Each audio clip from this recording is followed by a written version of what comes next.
Here are some nuts and bolts of an imagined Oakland permanent real estate cooperative. So, a group of people forms a California cooperative corporation with the purpose of building community, growing a movement, and stewarding land and housing for a more equitable society. Members of that group will adopt bylaws and act as the cooperative's initial board of directors until the membership grows and the cooperative holds elections. In the meantime, a few things are happening. First, the cooperative starts holding events around Oakland to communicate the vision and get people inspired and involved. The cooperative harnesses that energy and begins raising capital by selling memberships for anywhere between $50 and $1,000 each. Each membership becomes a capital account balance for the member who could earn a small amount of interest on that balance over time. So everyone is making a small investment. Some of the initial capital can hopefully be used to hire one or more staff who will organize trainings and support cooperative members to start eyeing properties and organizing into small groups, and then shepherding land and buildings into the cooperative. So let's imagine that one cooperative member lives in a great building that's about to go up for sale for $1.5 million. It has long-standing tenants in its 6 housing units and 4 commercial units, which are all occupied by nonprofits. The tenants have been watching other buildings in the neighborhood get bought up, renovated, and flipped by real estate investors, so they aren't keen on leaving the fate of their home and community in the hands of the speculative market. So the tenants get organized, and they bring in other neighbors and supportive community members to form what's called an organizing group.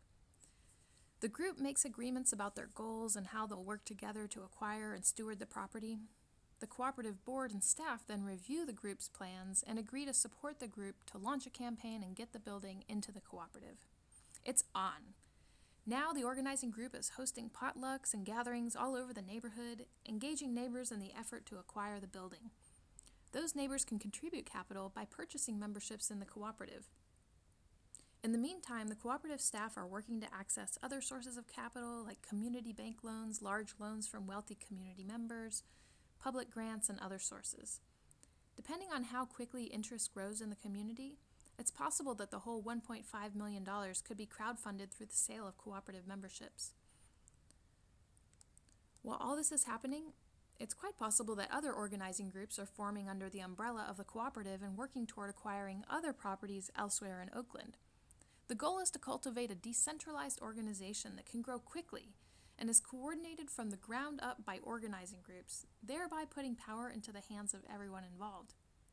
Distributing power to everyone has the added bonus of creating the world we probably all want to live in, which is where everyone has the power to look around at their surrounding community, take initiative, and collaborate with others to shape it in ways that help everyone thrive. Now imagine that this cooperative brings in the necessary capital and purchases the building. Hooray!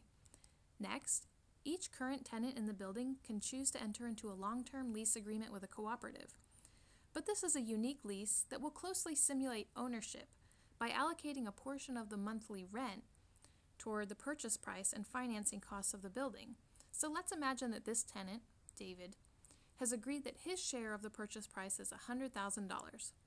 He'll be making payments on that every month until he pays the full $100,000, plus any interest that the cooperative has been paying to members who help finance the purchase.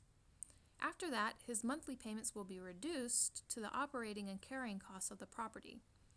You could perhaps call this lease a diminishing rent lease, since his rent goes down over time.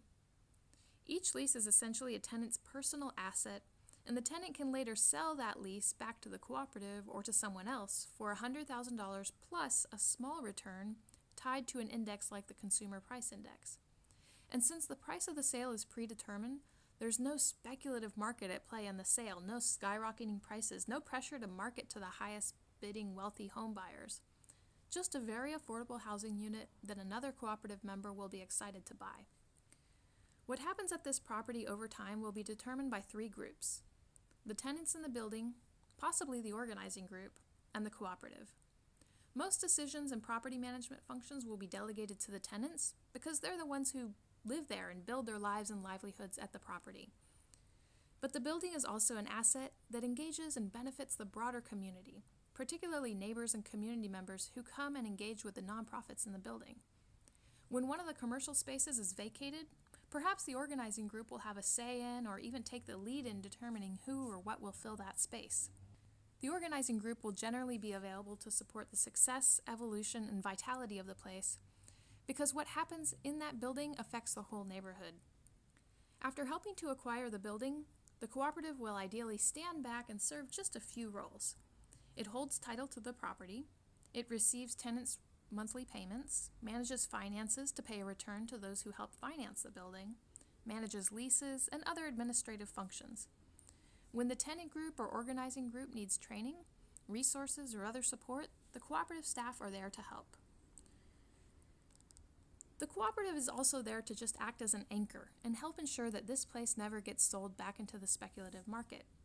If a tenant moves, the cooperative makes sure that the tenant sells their lease at the agreed upon price and doesn't just go seeking the highest bidder. The cooperative will ideally build an operating reserve to ensure that it can serve as this anchor in the long term. In addition, the cooperative has set up various fallback plans. The cooperative has entered into agreements with various nonprofits, cooperatives, and land trusts in the community to allow those organizations to buy the properties at a predetermined price if the cooperative can no longer carry a property or if the cooperative as a whole implodes. Those organizations may also have veto power over some of the decisions the cooperative makes, basically to ensure that the cooperative is not hijacked by profit interests or otherwise diverted from its mission.